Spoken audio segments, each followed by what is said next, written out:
कैसे हैं आप सब। तो आज हम स्टार्ट करेंगे लक्ष्मीकांत का chapter number 26, that is supreme court. तो स्टार्ट करते हैं कि अनलाइक द अमेरिकन कॉन्स्टिट्यूशन, जो इंडियन कॉन्स्टिट्यूशन है, had establish an integrated judicial system, जिसमें सुप्रीम कोर्ट जो है एट द टॉप और high court below it, under high court और below the same state level. Hierarchy है सबॉर्डिनेट कोर्ट की, जो कि डिस्ट्रिक्ट कोर्ट और लोअर कोर्ट होती हैं। और ये जो सिंगल सिस्टम है कोर्ट का, वो अडोप्ट किया गया था गवर्नमेंट ऑफ इंडिया एक्ट 1935 से, जो इन्फोर्स करता है both central laws as well as state laws in USA. On the other hand, जो फेडरल लॉज हैं वो इन्फोर्स किए जाते हैं फेडरल जुडिशरी के द्वारा, और जो स्टेट लॉज होते हैं वो इन्फोर्स किए जाते हैं स्टेट जुडिशरी के द्वारा। और जो ये डबल सिस्टम है कोर्ट का यूएसए के अंदर, one from the centre and other from the states. और to sum up, India, although a federal country like USA, have a unified judiciary, one system of fundamental law and justice। और जो supreme court है India का, वो इनोग्रेट हुआ था 28 जनवरी 1980। तो आप इसे याद रख सकते हैं कि ये 26 जनवरी से 2 दिन बाद। और it's succeed the federal court of India establish under government of India act of 1935, जो हमने वहाँ पे भी पढ़ी थी। हाउएवर जो जुडिक्शन है सुप्रीम कोर्ट का, वो is greater than of its predecessor. This is because जो supreme court has replace the British privacy council as the highest court of appeal. तो इसमें बोला गया कि जो सुप्रीम कोर्ट है फर्स्ट, वो इनोग्रेट हुई थी 28 जनवरी 1950 में, और वो सक्सीड की जाती है कि जो फेडरल कोर्ट है इंडिया की, गवर्नमेंट ऑफ इंडिया एक्ट 1935 में हमने पढ़ा था। और जो सुप्रीम कोर्ट है उसकी जो पावर है वो फेडरल कोर्ट से ज़्यादा होती है। इसका कारण ये है कि जो सुप्रीम कोर्ट है उसने रिप्लेस किया था जो ब्रिटिश का जो प्रिवी काउंसिल का जो एक्ट था, उसको as the highest court of appeal. अब इम्पोर्टेंट देखते हैं कि जो आर्टिकल 124 to 147 इन पार्ट 4 में कॉन्स्टिट्यूशन के डील करता है organisation, independence, direction, power, procedure and so on supreme court का। और पार्लियामेंट ऑथराइज करता है उनको रेगुलेट करने के लिए। अब कंपोजिशन देख ले सुप्रीम कोर्ट की एट प्रेजेंट ये सुप्रीम कोर्ट कॉन्स्टिट्यूट ऑफ 34 जजेस, 1 चीफ जस्टिस एंड 33 अदर जजेस। और इन 2019 के अंदर क्या हुआ कि जो सेंटर है उसने नोटिफाई किया कि वो इंक्रीज़ किए जाए नंबर ऑफ जजेस सुप्रीम कोर्ट के from 31 to 34, including the chief justice of India. और this floor the enactment of the supreme court number of जजेस, जो अमेंडमेंट एक्ट हुआ 2019 का। ओरिजिनली जो स्ट्रेंथ थी सुप्रीम कोर्ट की, वो 8 पे फिक्स की गई थी, जिसमें 1 चीफ जस्टिस थे और 7 अदर जजेस। और जो पार्लियामेंट है उसने इंक्रीज़ कर दिया ये number progressively to the 10 in 1956, to 13 in 1960 and to 17 in 1977 and to 25 in 1986 and to 30 in 2008 and to 33 in 2019। तो ये पार्लियामेंट के पास पावर है कि वो नंबर ऑफ जजेस को इंक्रीज़ करने की, ये ध्यान रखेंगे आप। अब अपॉइंटमेंट देख लेते हैं जजेस का।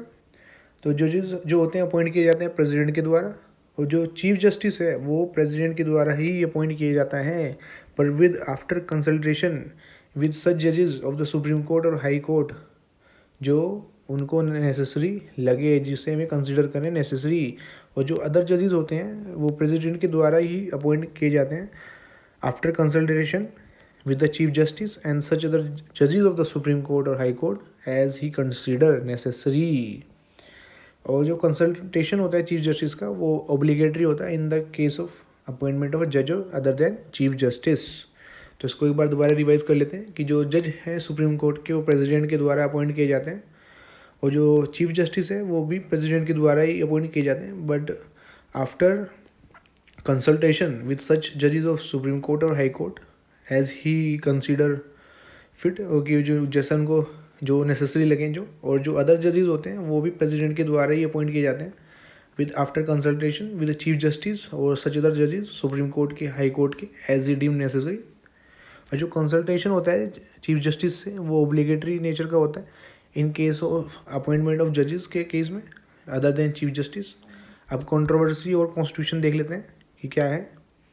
Supreme court has given different interpretation of the word consultation, का जो है कि उसका डिफरेंट इंटरप्रिटेशन दिए अब प्रोविज़न में।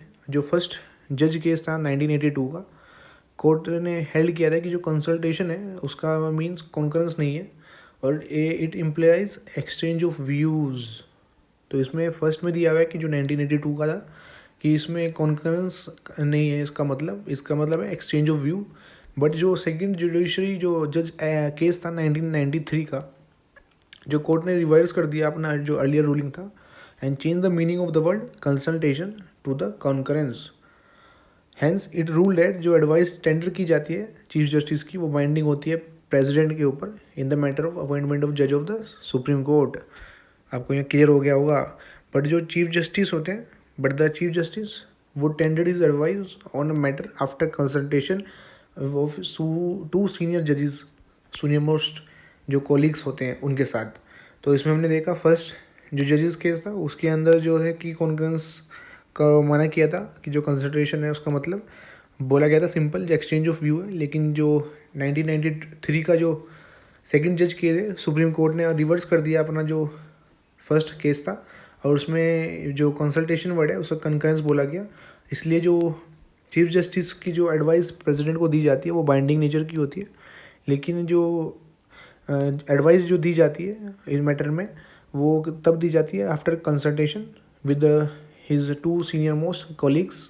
सिमिलरली जो थर्ड जजेस केस था 1998 का, जो कोर्ट का opinion that the consultation process to be adopted by the chief justice of India requires consultation of plurality of जजेस, मतलब मैनी जजेस की जो कंसल्टेशन जरूरी होगी।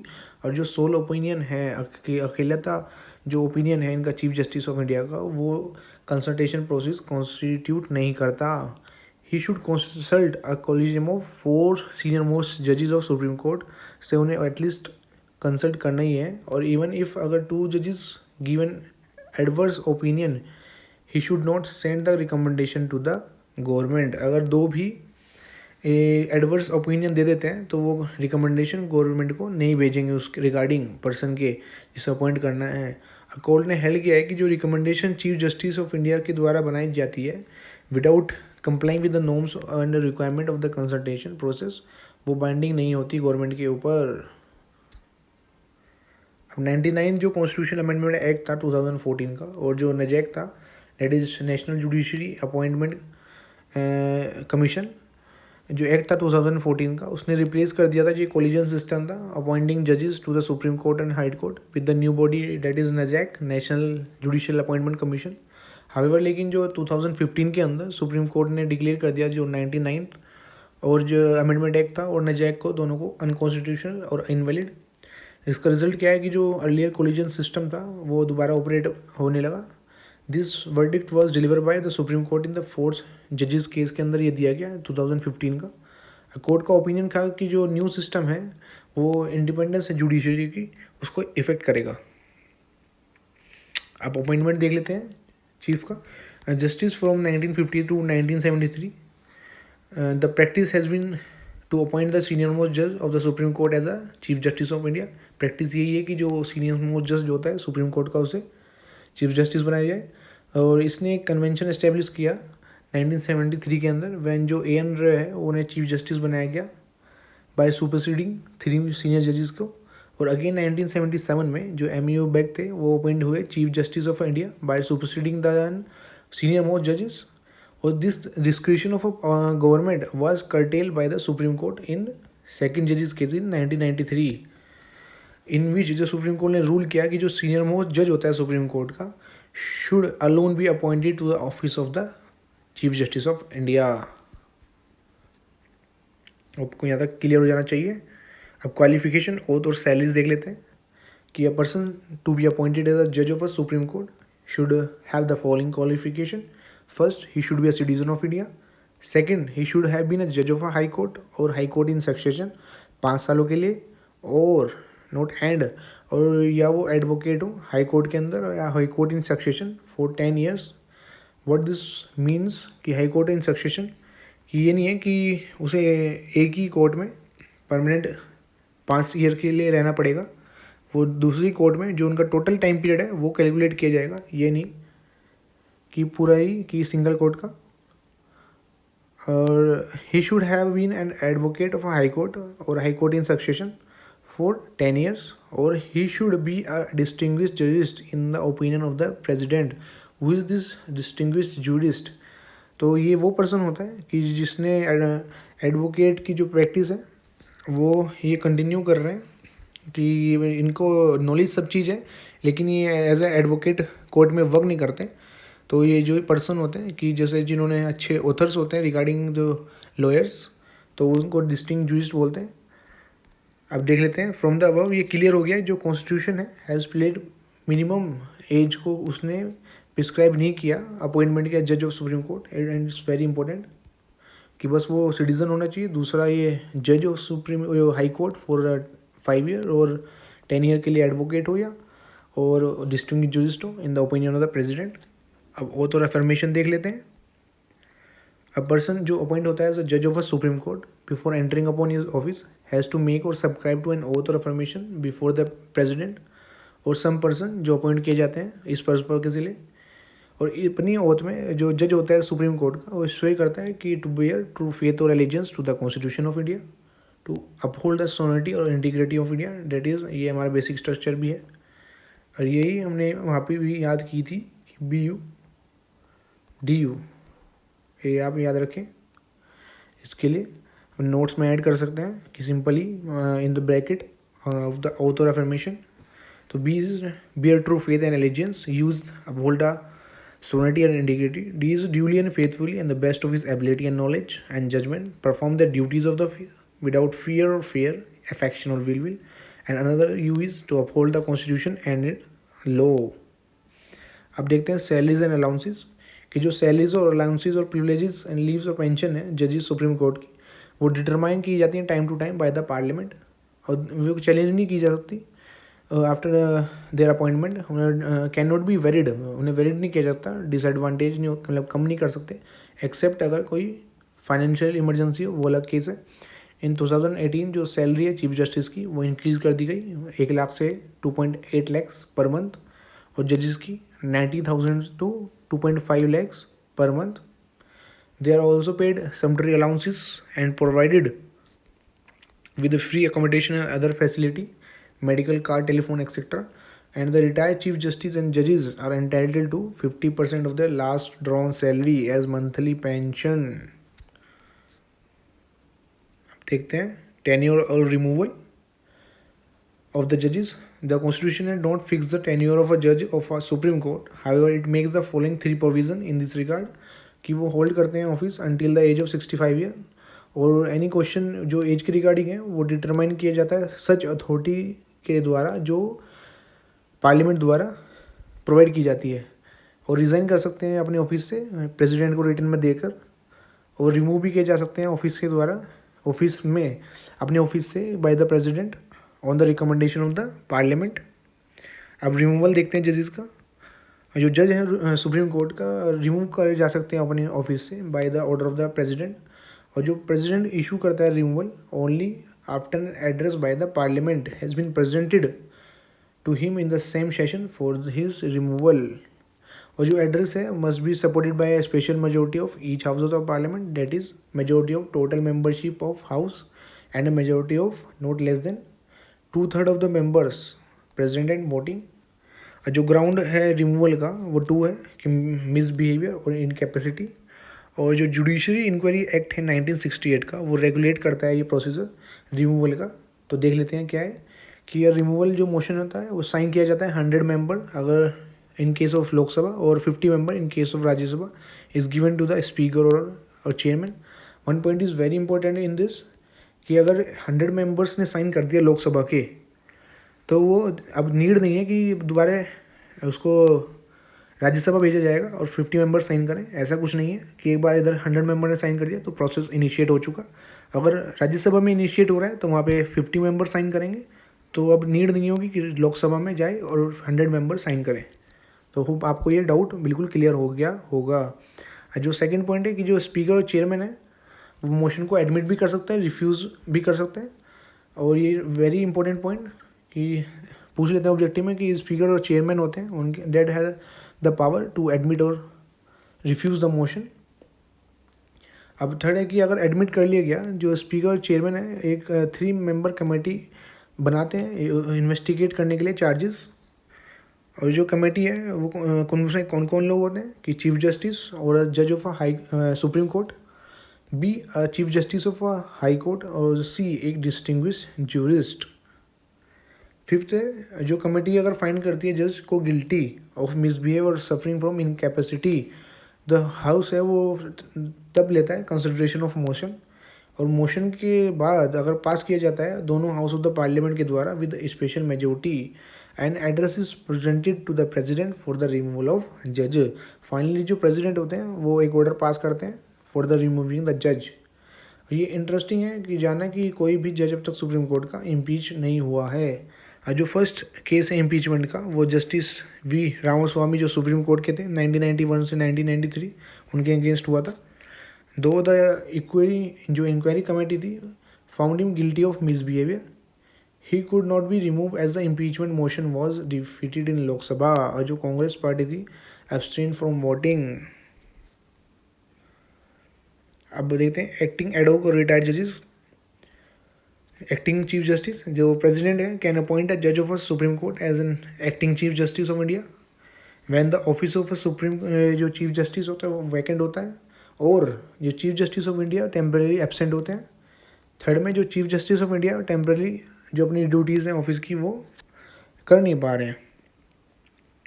अब एडहोक जजेस देख लेते हैं कि when there is a lack of quorum of the permanent judges to hold or continue any session of the supreme court, तो जो चीफ जस्टिस होते हैं इंडिया के वो अपॉइंट करते हैं जज हाई कोर्ट का एज एन एडहोक जज of supreme court for a temporary period, और he can also do so only after consultation with the chief justice of a high court का जो कंसर्न है उसके साथ, और प्रीवियस कंसेंट करते हैं प्रेसिडेंट के साथ। और जो जज सो अपॉइंटेड होता है वो भी क्वालिफाइड होता है, शुड भी क्वालिफाई होना चाहिए for the appointment as a जज of a supreme court, and it's very important. तो इसे दोबारा रिवाइज कर लेते हैं कि जब भी परमानेंट जजेस का क्वोरम जो होता है वो कमी होती है कि कोई होल्ड कर सके कंटिन्यू कर सके कोई भी सेशन सुप्रीम कोर्ट का, तो जो चीफ जस्टिस ऑफ इंडिया है वो अपॉइंट करता है किसी भी जज को हाई कोर्ट के एज एडहोक जज सुप्रीम कोर्ट का टेम्परेरी पीरियड के लिए।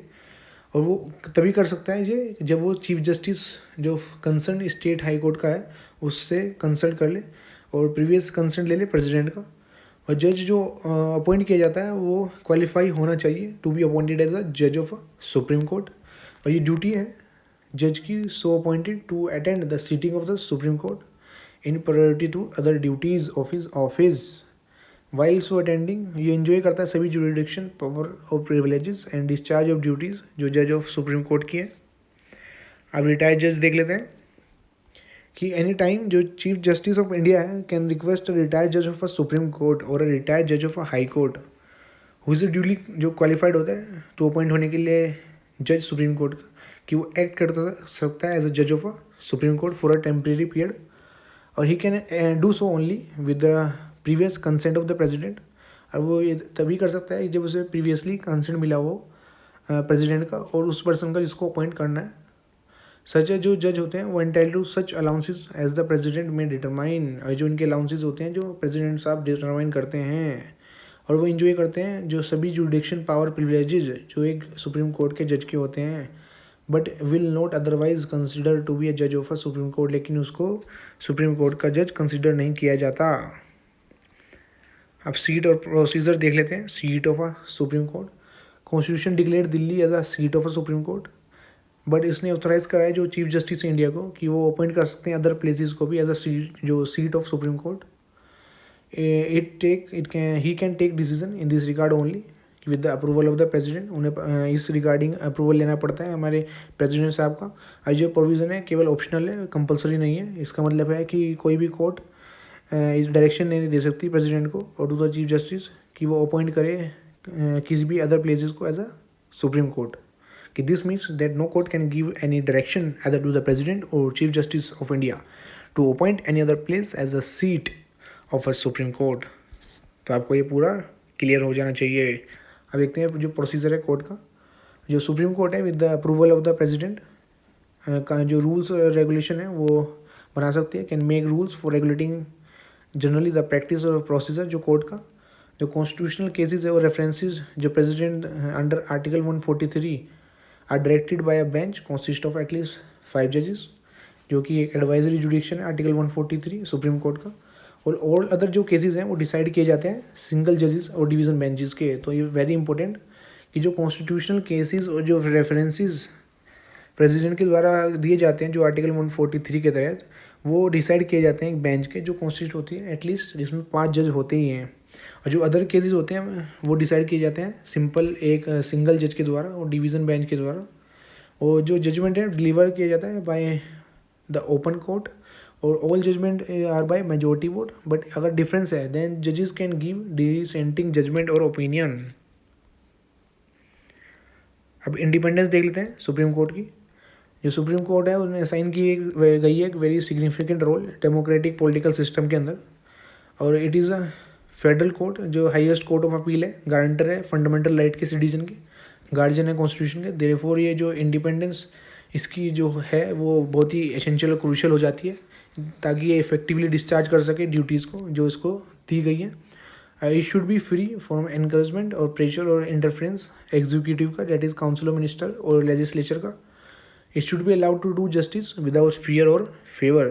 The constitution has made the following provision कि to safeguard and ensure the independence और impartial function of the supreme court. देख लेते हैं।